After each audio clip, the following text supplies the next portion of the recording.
திருச்சி பிரச்சாரம், பெரம்பூரில் இருக்கிற பிரச்சாரங்கள், கூட்டம் என்பது வந்து கட்டுக்கோப்பு இல்லாத அதிகமான கூட்டம். நீங்கள் அதை எப்படி பார்க்குறீங்க? காமெடியாக பார்க்குறேன். எப்படி காமெடின்னு சொல்லலாம்? காமெடியாக தான் பார்க்குறேன். நீங்கள் நல்ல கண்ணு இறந்ததுக்கு போனீங்களே, கூட்டம் வந்துச்சா உங்களுக்கு? திரைப்பட தயாரிப்பாளர் டி சிவா அவருடைய கல்யாணத்துக்கு போனீங்களா? உங்கள் முன்னாடி 10,000 பேர் வந்தாங்களா? 234 தொகுதியில் நீங்கள் வந்து 20,000 பேர் ஓட்டு போட்டான்னு வச்சிங்களேன், அதிகபட்சம் நீங்கள் 10% 12% ஓட்டு வாங்குவீங்க. அந்த இதுக்கு தானே வந்து பாஜகவில் இருக்கக்கூடிய அப்படி வந்து தொங்குனீங்க.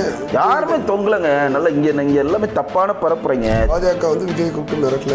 எதுக்குங்க மிரட்டணும்? பாஜக எனக்கு கடுமையான அழுத்தங்கள் கொடுத்தது. அதை வச்சுனா கூட தான் எவ்வளோ சொல்கிறது. அதெல்லாம் நம்புறீங்களாங்க நீங்கள்? எல்லாமே சொல்றது நம்ப முடியாது. பாஜக பொறுத்தவரையும் நல்லா உங்களுக்கு தெரிஞ்சுங்க. தயவுசெய்து இங்கே இருக்கக்கூடிய மக்கள் காணொலி பார்க்குறவங்க தெரிஞ்சுங்க.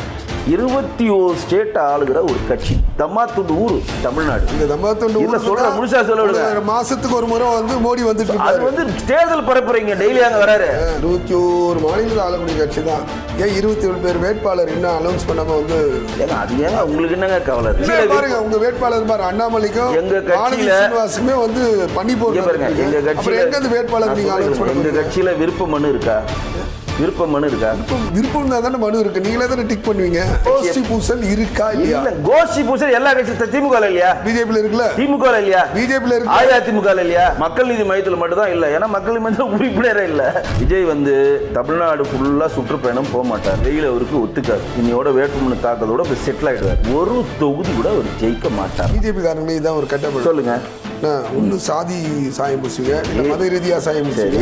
சம்பந்தமா ஏதோ ஒரு கம்பெனி பேர்ல வச்சிருக்காரு. அதுக்கு சங்கீதாவை தூக்கி கீழே வச்சுட்டு நேரடியா டிரைவர் ராஜேந்திரன் தூக்கி சொல்லுறாரு. சங்கீதா சொல்றாரு, பத்தியா டிரைவர் நீனு ஒண்ணு. அப்பனும் எட்டி உதைக்கிறாரு. அம்மாவை பார்க்க மாட்டேன்றாரு. பொண்டாட்டி கிட்ட பேச மாட்டேன்றாரு. புள்ளைய கண்டுக்க மாட்டேன்றாரு. பொண்ணு இருக்குதான்னு வெளியே சொல்லவே மாட்டேன்றாரு.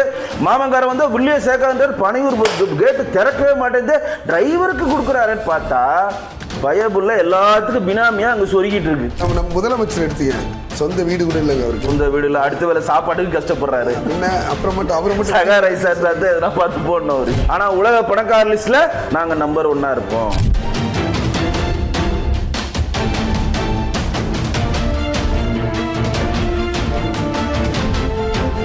நம் தமிழ் நேயர்களுக்கு வணக்கம். இன்றைக்கு அரங்கத்துக்கு வந்திருப்பவர் மூத்த பத்திரிகையாளர் வெங்கடேஷ் அவர்கள் வந்திருக்காரு. வணக்கம். வணக்கம் ஜி. நலமா இருக்கீங்களா? ரொம்ப நலமா இருக்கேன். சரி, விஜய் திருச்சி பிரச்சாரம், பெரம்பூரில் இருக்கிற பிரச்சாரங்கள், கூட்டம் என்பது வந்து கட்டுக்கோப்பு இல்லாத அதிகமான கூட்டம். அவருடைய எழுச்சி பயணமா அல்லது வந்து நீங்கள் அதை எப்படி பார்க்குறீங்க? காமெடியாக பார்க்குறேன். எதுக்கு கட்டுக்கோப்பான கட்டுக்கடங்காத கூட்டம் வருது? அது எப்படி காமெடின்னு சொல்லலாம்? காமெடியாக தான் பார்க்குறேன். எப்படி உங்களுக்கு கூட்டம் வரணும்னா நீங்கள் நல்ல கண்ணு இறந்ததுக்கு போனீங்களே, கூட்டம் வந்துச்சா உங்களுக்கு? திரைப்பட தயாரிப்பாளர் டி சிவா அவருடைய கல்யாணத்துக்கு போனீங்களா? உங்கள் முன்னாடி 10,000 பேர் வந்தாங்களா? வரல. திருஷாவூரில் நாயை கொஞ்சம் போனார், கூட்டம் வந்துச்சா? கீர்த்தி சுரேஷருடைய பொங்கல் விழாவில் போய் பொங்கலை கிண்ணாரு, கூட்டம் வந்துச்சா? அதாவது ஜெகன்மோகன் ரெட்டியோட சொந்தக்கார கல்யாணத்துக்கு லீமிடியன் ஹோட்டலில் போய் கோட் சூட போட்டுனாரு, கூட்டம் வந்துச்சா? ஏன் அப்போலாம் வராமல் விஜய் இப்போ வரப்போ மட்டும் வருது? அது வந்து செயற்கையான கூட்டம்ன்றீங்களா? செயற்கையான கூட்டம் இல்லை, கூட்டத்தை வேண்டுமென்றே வடவடிக்கிறாங்க. தானா வந்த கூட்டம் அப்படின்றாரு. தானா வந்த கூட்டம் பிரியாணிக்கும் அது நான் ஒத்துக்கிறேங்க. கோட்டருக்கு பிரியாணிக்கு வரணும் கூட்டம்ன்ற அது நான் ஒத்துக்கிறேன். அது நான் இல்லைன்னு சொல்ல மாட்டேன். அது யாராலும் மறுக்க மாட்டாங்க. ஆனால் அவங்க எப்படி ஒரு பிம்பத்தை கட்டமைக்கிறாங்கன்னா, விஜயின் வந்தாவே கூட்டம் வந்துடும். பாருங்க தமிழ்நாட்டில் பாருங்க அதுதான் நடக்கு. அதாவது இது வந்து பழைய ஸ்ட்ராட்டஜி தலைவரை நிறைய காணொலியில் பேசிட்டோம். விஜய் அவர்கள் வந்து மாசு படப்பிடிப்பில் இருக்கிறப்ப அவருக்கு இன்கம் டேக்ஸ் இஷ்யூ வரப்ப அவரை வந்து இன்கம் டேக்ஸ் ஆஃபீஸரும் ஐடியும் ஈடியும் விசாரிக்கிறதுக்கு நெய்வேலி போகிறாங்க. நெய்வேலியில் கூட்டம் அதெல்லாம் வந்து கடந்த காலம் நம்ம பார்த்த இல்லை. அப்போ எப்படி ஃபார்முலாவோ அதே ஃபார்முலா தான் இப்பயும் பண்ணுறாங்க. இந்த ஃபார்முலா வந்து ஓட்டு வங்கியாக மாறாது. ஓட்டு வங்கியாக மாறும் தலைவரே. இன்னைக்கு நல்லா கேளுங்க. இன்னைக்கு வந்து தமிழ்நாட்டில் நல்லதோ கெட்டதோ 5,70,00,000 பேர் ஓட்டு போட போகிறான். இப்போ நீங்கள் கூடின கூட்டம் எத்தனை பேர் இருப்பான்? 3,000 பேர் இருப்பானா? 10,000 பேர் இருப்பானா? 20,000 பேர் இருப்பானா? 20,000 பேர் ஓட்டு போட்டா ஒரு தொகுதிக்கு 234 தொகுதியில் நீங்கள் வந்து 20,000 பேர் ஓட்டு போட்டான்னு வச்சிங்களேன், அதிகபட்சம் நீங்கள் 10-12% ஓட்டு வாங்குவீங்க. சரி, 12 விசிலடிச்சா குஞ்சிகள் மட்டும்தான் ஓட்டு போடுவாங்க தவிர. சரி, அந்த இதுக்கு தானே வந்து பாஜகவில் இருக்கக்கூடிய அப்படி வந்து தொங்குனீங்க. யாருமே தொங்கலைங்க. நல்லா இங்கே எல்லாமே தப்பான பரப்புறீங்க. திமுக என்ன பண்ணுறாங்கன்னா, காங்கிரஸுடன் விஜய் சேர போகிறாரு அப்படின்ற ஒரு பரபரப்பையை தொடர்ந்து ஏற்படுத்திட்டு இருக்கப்ப காங்கிரஸ் வந்து ஆட்டோமேட்டிக்காக திமுகவில் சேர்ந்தவொன்னே விஜய் வந்து பிஜேபியில் சேர போகிறாரு, விஜய் பிஜேபியில் சேர போகிறாரு. அவங்க போய் அங்கே பார்த்துட்டாங்க, இவங்க போய் இங்கே பார்த்துட்டாங்க, லண்டனில் பார்த்துட்டாங்க, காரைக்குடியில் பார்த்துட்டாங்க, சென்னையில் பார்த்துட்டாங்க, சூளைமேடில் சந்திச்சாங்கன்னு கதை விட்டுட்டானுங்க. தெளிவாக சொன்னார் நிர்மல் வெளியே வந்து, நாங்கள் பாட்டாள் மக்கள் கட்சியினுடைய ராம்தாஸ் அவர்களிடம் பிஜேபியுடன் பேசவே இல்லை. தெளிவாக சொன்னார் செங்கோட்டையன். எங்களுடைய குறிக்கோள் திரு விஜய் அவர்களை முதலமைச்சராகுவது, வேற யாரும் முதலமைச்சராகிறது இல்லை. பாஜக வந்து விஜய் கூப்பிட்டு மிரட்டலன்றீங்க. எதுக்குங்க மிரட்டணும்? பாஜக சொல்லியிருக்காரு, விஜயே சொல்லியிருக்காரு. அதாவது பாஜக எனக்கு பாதிக்கப்பட்டவர் தானே சொல்ல முடியும், நீங்க நானும் சொல்ல முடியும். என்ன சொன்னார் விஜய்? பாஜக எனக்கு கடுமையான அழுத்தங்கள் கொடுத்தது, ஆனாலும் நம்ம அந்த கூட்டணியின் இடையிலன்னு சொல்லிட்டு திருமாவளவன் அதுக்கு வந்து பாராட்டி இருக்காரு. இது வந்து என்னன்னா இது தற்காலிகமான செயல்பாடு கூட தான் எவ்வளோ சொல்றாரு, அதெல்லாம் நம்புறீங்களாங்க நீங்க? அழுகிறாரு, எல்லாமே சொல்லுது, நம்ப முடியாதுல அரசு. அப்படி கிடையாதுங்க, நல்லா கேளுங்க. பாஜக பொறுத்தவரையும் நல்லா ஒன்று தெரிஞ்சுக்கங்க, தயவுசெய்து இங்கே இருக்கக்கூடிய மக்கள் காணொலி பார்க்குறவங்க தெரிஞ்சுக்கணும். 21 ஸ்டேட் ஆளுகிற ஒரு கட்சி, தம்மாத்துண்டு ஊர் தமிழ்நாடு. அவங்கள பொறுத்தவரை நான் சொல்றேன் 21 ஸ்டேட் ஆள்றாங்க. அந்த தம்மாத்துண்டு ஊர்ல சொல்ற முழுசா சொல்ல விடுங்க. மாசத்துக்கு ஒரு முறை வந்து மோடி வந்துட்டு இருக்காரு. அது வந்து தேர்தல் பரப்புரைங்க, டெய்லி அங்க வராரு. மாசத்துக்கு ஒரு முறை ஏங்க தேர்தல் பரப்புரைக்கு எல்லாரும் வருவாங்க. அவர் வந்து இதுக்கு போயிருக்காரு. ஏங்க தேர்தல் பரப்புரைக்கு எல்லாரும் வருவாங்க, அது ரூலுங்க. நீங்க நல்ல தேர்தல் பரப்புரை இப்ப போன வாட்டி நாங்க திருச்சி கூட்டம் போயிருந்தோம். இந்த பக்கம் நலத்திட்ட உதவிகள் திறந்து வைக்கிறாரு, இந்த பக்கம் தேசிய ஜனநாயக கூட்டணிக்கு அட்டன் பண்றாரு.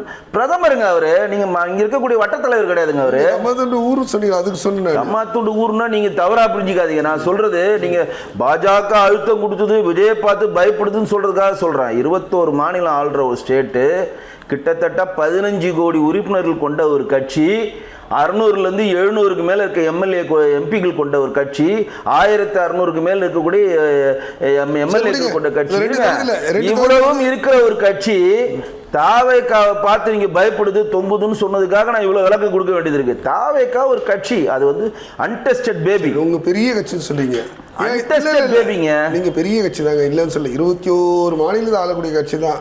ஏன் 27 பேர் வேட்பாளர் இன்னும் அனௌன்ஸ் பண்ணாம வந்து ஏங்க அது ஏங்க உங்களுக்கு என்னங்க கவலை? அது நீங்க தானே சொன்னீங்க. ஏங்க 27 ஸ்டேட்ல 21 ஸ்டேட்ல நாங்க வந்து அப்ப ஒரு ஸ்டேட்ல 27 வேட்பாளரை அறிவிக்காம நீங்க ஒரு ஸ்டேட் ஆனா உடனே அறிவிச்சணுமா? என்ன கேள்வி இது? கோப்பான ஆட்கள் நாங்க அப்படி. சரி, எங்க கட்சியில வேட்பாளரே வந்து எங்க கட்சியில பாருங்க, உங்க வேட்பாளர் பாரு அண்ணாமலைக்கும் எங்க கட்சியில சீனிவாசுமே வந்து பண்ணி போடுறாங்க. எங்க கட்சியில எங்க வேட்பாளர் நீங்க அனௌன்ஸ் பண்ணுங்க. எங்க கட்சியில விருப்ப மனு இருக்கா? விருப்ப மனு இருக்கா? விருப்பம் தான் தானே மனு இருக்கு, நீங்களே தானே டிக் பண்ணுவீங்க. இல்ல யாருக்கு இவங்க சரி, இது நாள் வரையும் எங்க கட்சியில இருந்து ஒருத்தர் வந்து யாரோ வேட்பாளர் அறிவிச்சாங்க, அதிருப்தியா போய் எங்கன்னா நின்னது ஒரு வரலாறு சொல்லுங்க. சொல்லுங்க, உங்கள்கிட்ட டேட்டா தெரியுமா? சொல்லுங்க. இனி வர அப்ப எதுக்கு நீங்க வந்து போடல? உங்களுக்கு என்னங்க? ஏங்க தேசிய தலைமை அறிவிக்க போறாங்க, டைம் இருக்குங்க. வேட்புமனு தாக்கல் முடிஞ்சிருச்சா? 2 நாள். உங்களுக்கு ஏன் அந்த கவலை? நீங்க மாண்பு முதலமைச்சரா, உங்களுக்கு ஏன் அந்த கவலை? காங்கிரஸ் கூட தான் அறிவிக்கல, இதே கேள்வி காங்கிரஸ் கேட்பீங்களா? காங்கிரஸுக்கு தான் சொல்றேன், தேசிய கட்சி சரி. தேசிய கோஷ்டி பூசல் இருக்கா இல்லையா? இல்ல, கோஷ்டி பூசல் எல்லா கட்சி திமுக இல்லையா? பிஜேபில இருக்குல்ல? திமுக இல்லையா? பிஜேபில இருக்கு. அதிமுக இல்லையா? விடுதலை சிறுத்தைகள் கட்சியில இல்லையா? இல்லன்னு சொல்லுங்க, நான் சொல்றேன். நீங்க எதனா ஒரு கட்சியில கோஷ்டி பூசல் இல்லைன்னு சொல்லுங்க.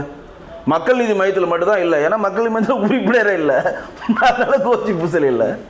மற்றபடி எந்த கட்சியா இருந்தாலும் கோஷ்டி இருக்கும். அதான் அரசியல். அரசியல்ன்றதுங்க யாரோ எப்படியாவது முன்னேறி போகணுன்றதுக்கான விளையாட்டை, சித்து விளையாட்டை விளையாடுறதாங்க அரசியல். விஜய் 2 தொகுதியில் ஜெயிப்பாரா? ஜெயிக்க மாட்டார். யாரு? விஜய் வந்து தமிழ்நாடு ஃபுல்லா சுற்றுப்பயணம் போக மாட்டார். நல்ல கேட்கறது 2 தொகுதி முழுசா சொல்றதை கேளுங்க. எல்லா வேட்பாளருக்கும் ஏஐ மூலம் ஒரு காணொலி ரிலீஸ் பண்ணிட்டு இந்த வெயில் அவருக்கு ஒத்துக்காது, இன்னையோட வேட்புமனு தாக்கத்தோட போய் செட்டில் ஆயிடுவார். அதிகபட்சம் எல்லாரும் சேர்ந்து ப்ரெஷர் பண்ணா எனக்கு தெரிஞ்சு அவர் 10லேருந்து 12% வாக்கு வங்கி எடுப்பார், தவிர ஒரு தொகுதி கூட அவர் ஜெயிக்க மாட்டார். அதுக்கு ஏன் சொல்றேன்னா, ஜெயிக்க மாட்டார்னு பயந்து தான் கிறிஸ்தவர்கள் அதிகமாக இருக்கிற பெரம்பூருக்கு போறாரு. ஜெயிக்க மாட்டேன்னு பயந்து தான் வெள்ளாள கிறிஸ்டின்ஸ் அதிகமாக இருக்கிற திருச்சி கிழக்கு போறாரு. கேப்டன் மாதிரி போய் நிற்க வேண்டியது விருதாச்சலத்தில் ஒரு நாயுடு சமூகத்தை சேர்ந்தவர் போய் நின்னார்ல. வன்னியர் சமூகத்தில் இருக்கக்கூடிய எம்ஜிஆர் முதல்வர் எங்க பரங்கிமலை தான் நின்னாரு, மாண்புகு முதல்வர் கலைஞர் எங்க நின்னாரு.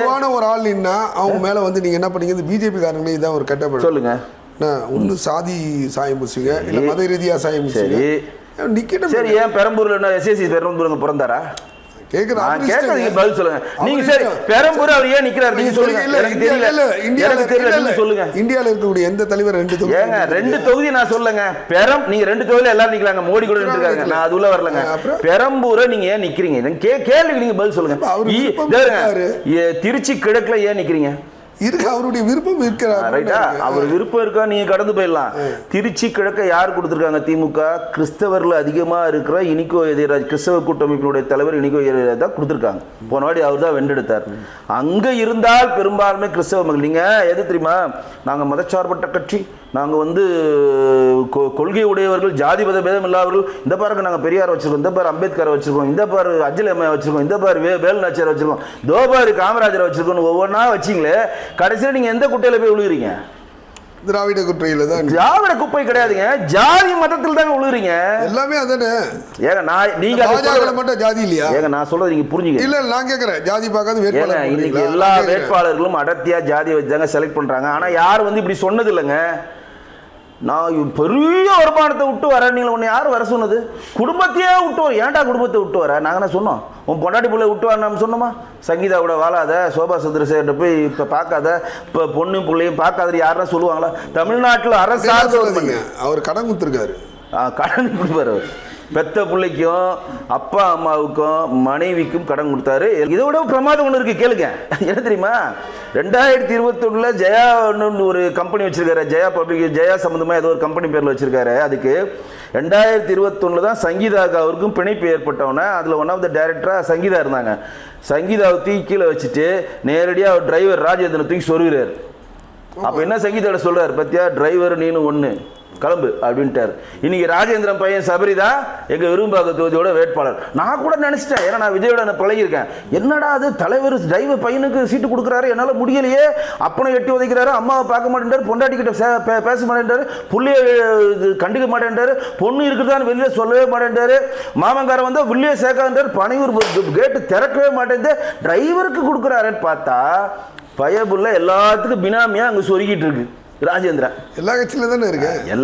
நம்ம முதலமைச்சர் எடுத்தீங்க, சொந்த வீடு கூட இல்லைங்க அவருக்கு. அவர் காரும் இல்லைங்க, காரும் இல்லை, பைக் இல்லை, எதுவுமே இல்லை, சொந்த வீடு இல்லை. அடுத்த வேலை சாப்பாட்டுக்கு கஷ்டப்படுறாரு. என்ன அப்புறம் மட்டும் அவர் மட்டும் சகா ரைசர் எதனா பார்த்து போடணும் அவருக்கு. சொந்த வீடு இல்லை. நம்மளா முட்டா பீஸ் தமிழ்நாட்டில் இந்த அறம் சார்ந்த மண்ணில் இந்த முட்டா பீஸுங்களுக்கு இடையில் நம்மளாம் வளரக்கூடிய கட்டாயத்துக்கு வந்திருக்கோம். என்ன கேட்டால் எனக்கு சொந்த வீடு இல்லை, கார் இல்லை, பங்களா இல்லை. ஆனால் உலக பணக்கார லிஸ்ட்டில் நாங்கள் நம்பர் 1 இருப்போம். கரெக்டு தானே? கண்டிப்பாக. ஏன் அப்படி இருக்கிறாங்கன்னா அப்படிதான். அதெல்லாம் நம்ம சகிச்சுட்டு போய்க்கு நம்ம கட்டும் காணாமல் போனீங்கன்னா நீங்கள் வாழலாம். அந்த ஒரு படத்தில் சொல்கிற மாதிரி, சமுத்திரன் ஒரு படத்தில் வச்சிருப்பார், கம்முன்னு கண்டுக்காமல் இருந்தால் நீ உயிரை வாழலாம்டா, கேள்வி கேட்டா நீ காலி காலி கேள்வி கேட்க இல்லை. மக்கள் இது மையம் மாதிரி நீங்கள் போயிடணும். எல்லாத்துக்கும் நன்றி சொல்லிட்டு, நன்றி சொல்லக்கூடாது, என் கடமையை தான் நான் செஞ்சேன், கடமையை தான் நான் செஞ்சேன், கடமையை செய் பலனை எதிர்பார்த்தேன். நிச்சயமா வெங்கடேஷ் சார், 2026 தேர்தல் 4ஆம் தேதி தெரிஞ்சிடும். யார் மக்களை ஆதரிக்கிறாங்க, யார் தமிழகத்தை ஆள போகிறாங்க. நீங்கள் சொன்னாப்போல் உங்களுடைய கூட்டணி என்டிஏ கூட்டணி வருதா, இல்லை அப்படி இல்லாமல் திமுகவுடைய கூட்டணி அந்த கூட்டணி வருதா, இல்லை தளபதி விஜய் அவர் வரார் அதிகாரத்தில். நான் பொறுத்திருந்து பார்ப்போம். நன்றி. நன்றி.